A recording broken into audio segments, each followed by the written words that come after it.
నేను ఎందుకంటున్నా అంటే దేవుడు మీ గురించి ఎప్పుడు ప్రతి ఒక్క మీటింగ్లో మాకు ఏం సమావేశం పెట్టుకున్నా కానీ మా చైర్మన్ గారు జేసీ ప్రభాకర్ రెడ్డి గారు మీ గురించి చెప్తారు.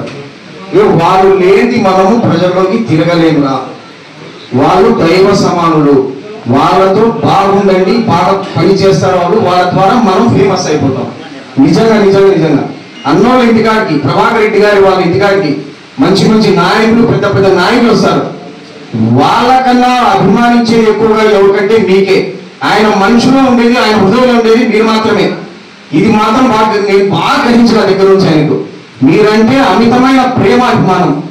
ఎందుకో నాకు అర్థమైంది కాదు, ఎందుకంటే మీరు శ్రమిస్తారు కాబట్టి మీరు ప్రజల్లోకి ధైర్యంగా వెళ్ళగలము.